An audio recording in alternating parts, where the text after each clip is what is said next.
Victor Wembanyama's height remains one of the NBA's biggest mysteries. Most sites officially list him at 7'4", but Boban Marjanovic, who stands 7'3.5" barefoot, recently said on ESPN that he has to look up at Wemby, while Brian Windhorst said he believes it might be closer to 7'7". What we do know is that he's got an 8-foot wingspan, and the only player to officially match both of those measurements is Taco Fall, who played a total of 228 minutes in the NBA. Although Manute Bol had an unofficial wingspan of 8'6", so we can throw him in there as well. Point being, Wemby's height and length is basically unrivaled historically. Like the Giants before him, that size pops off the screen when he's on defense. If he's in the paint, offenses don't want to be, because not only does he boast a massive frame, his instincts and timing as a shot blocker are as good as it gets. Since entering the league, he's averaged over 3.5 blocks a game, which would be the highest mark of any career in NBA history. Of course, he hasn't even played 2 full seasons, so it remains to be seen how sustainable that is, but what can't be taken away from him is the peak he's already hit as a 21-year-old. Basketball Reference defines block percentage as an estimate of the percentage of an opponent's 2-point field goal attempts that were blocked while a player was on the floor. Last year, a sophomore Wemby reached 10.4%.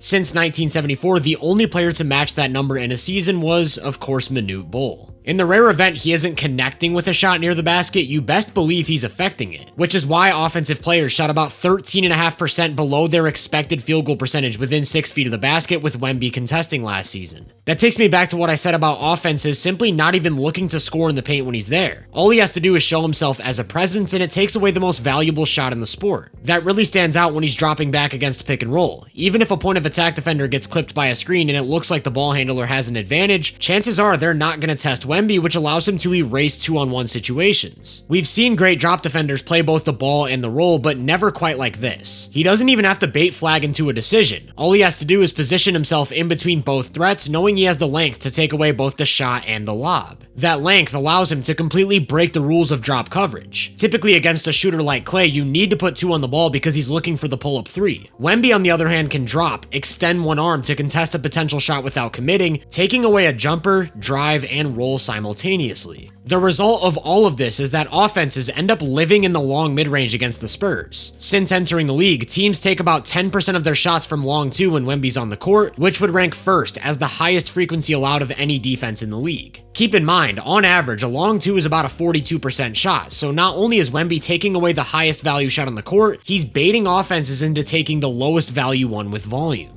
This isn't anything completely new though, we've seen Giants protect the paint like this. I mentioned earlier that there aren't many players who match his measurements, but there are a few who come relatively close. Some of them are even in NBA rotations today, like Kristaps Porzingis, Donovan Clingan, or Zach Edey. It isn't the size that makes Wemby an alien, it's the way he leverages those measurements into functional basketball on both ends of the court, because basically every athletic trait and skill in his arsenal is a complete outlier in comparison to the giants of NBA history. This is the best time of the year for basketball fans, with the NBA kicking off their season, and if you're looking for a way to get in on the action, I've teamed up with DraftKings Sportsbook to bring you guys a special offer. Right now, new customers can bet just $5 to get $300 in bonus bets if your bet wins, plus 3 months of the NBA League Pass. Whether you think your favorite team's gonna win, or your favorite player's gonna score 30, or maybe you're like me and want to try and predict which teams are gonna over or underperform their expected win total. Everyone's cup of tea is different, but regardless, any $5 bet will get you that $300 in bonus bets if you win, as well as 3 months of NBA League Pass, and getting started is simple. All you have to do is download the DraftKings Sportsbook app or head to the website, sign up for a new account with my promo code HoopVenue, and from there you make your picks. Once again, that's code HoopVenue in all caps, only at DraftKings Sportsbook. Wemby's freakishness starts with the way he moves. You just don't see people of that size cover ground in the way he does defensively. That's a part of his paint protection because no matter where he's at on the court, he'll be able to beat the ball to the rim, which makes him just as effective away from the action as he is when he's involved, roaming behind the play, and blowing up everything inside. This also makes him an effective one-on-one defender, where he not only has the length to smother ball handlers, but the agility to cut off different attack angles. So just like with the pick and roll, most isolations against Wemby result in a semi-contested long 2. Even with a quicker forward like Cooper Flagg, Wemby's able to sit back with a little cushion of space, knowing he can still get a hand up on a 3, then he drops back as Flagg drives to protect the paint, baiting him into one of those lower percentage jumpers. Where that mobility really pops is on offense though. He's the biggest guy in the sport, running coast to coast and getting above the rim like a wing. This makes him a uniquely dangerous scoring threat out of pick and roll because if he finds even the slightest opening, chances are it's a dunk. So not only does he break the rules of drop coverage on defense, he breaks them on offense. Whereas bigs typically have to prioritize the ball first, Wemby's too big of a target to be left for even the briefest of moments. More times than not, you'll just see his defender ignore the ball altogether to make sure he doesn't roll behind them, which paves easy lanes for whoever's attacking downhill.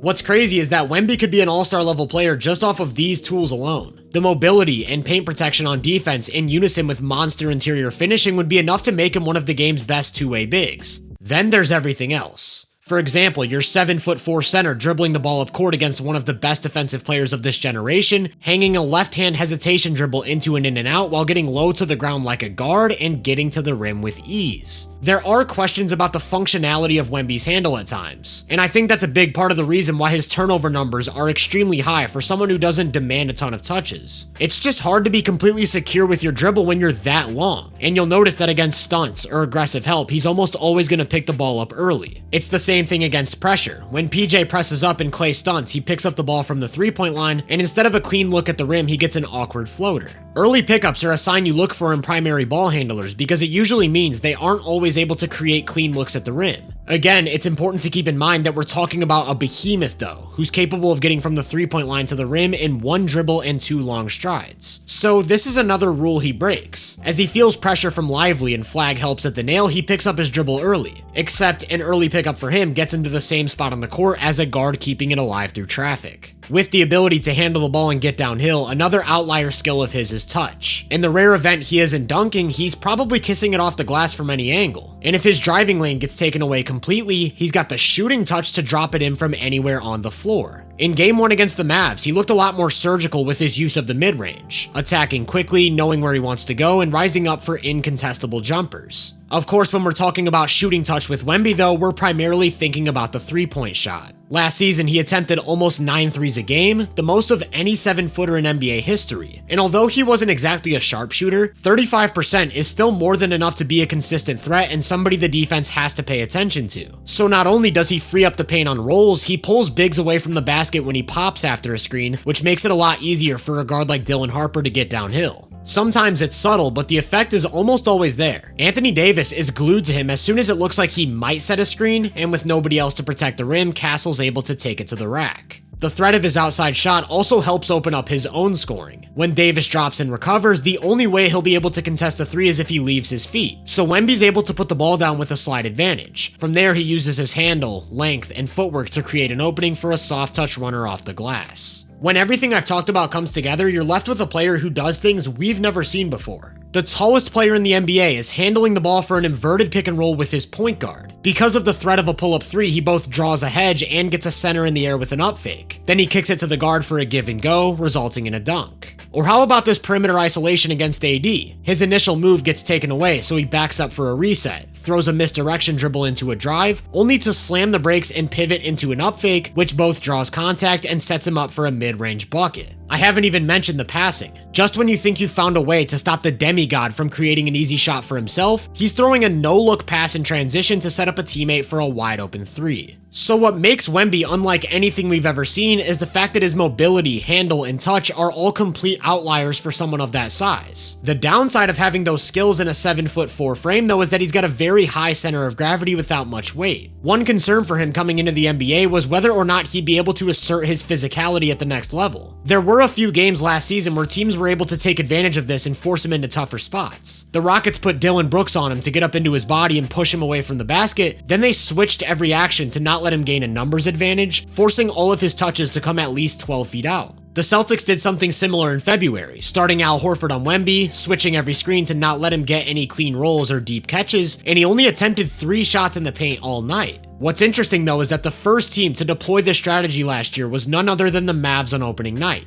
PJ Washington was matched up with Wemby, they switched every screen to push him away from the basket while sending the low man over early to help, with the sole purpose of not letting him get anything inside. Once again, he only attempted 5 shots in the paint and started the season shooting 5 of 18 in a loss. I say all that because just a few days ago, Wemby went up against a new and improved Mavs defense. They still have all of those big wings and forwards who can switch across the board and push him away from the basket. They still have multiple elite rim protectors and tons of size to contest him whenever he does get there. There's just one problem. this isn't the same Victor Wembanyama. Over the offseason, he spent time with Hakeem Olajuwon working on his footwork in his postgame. That really stands out on a play like this where he's got the smaller Najee Marshall, the low man is cheating over early, and he uses his length to attack the middle of the floor for a one-legged fall-away jumper. This time the Mavs mix it up, and instead of sending help baseline, they come with a double from up top, to which Wemby fakes his defender off the court before beating AD with an up and under dunk. We've also seen a new level of physicality from him this year. Along with some added strength, his preseason featured multiple plays where he just discarded his defender with the use of a shoulder. This carried right into opening night. When he looks to drive on AD in transition and gets cut off, instead of picking up his dribble early or looking to settle for a jumper, he drops a shoulder into his chest, bullies his way to the paint, and finishes with a soft touch hook. Here's what that looks like when the Mavs switched wings onto him. Last year, that meant keeping him away from the paint. Now he's initiating contact to generate that paint touch at will, resulting in either a high percentage shot or a foul. Along with the improved footwork and physicality, I'd say he also looks a lot more decisive. Again, they're going to switch a wing onto him, and before he even touches the ball, he knows where he wants to go, resulting in a couple more free throws. On opening night last year, Wemby shot 2 of 5 in the paint. 2 of 5 from mid-range, 1 of 8 from 3, and got to the line 6 times. This time around, he shot 10 of 13 in the paint, 4 of 6 from mid-range, 1 of 2 from 3, and got to the line 11 times. Just a completely different type of force. And that carried right into Game 2 against the Pelicans, who went small against Wemby, to which he responded by shooting 12 of 15 in the paint, in addition to 9 blocked shots on the other end.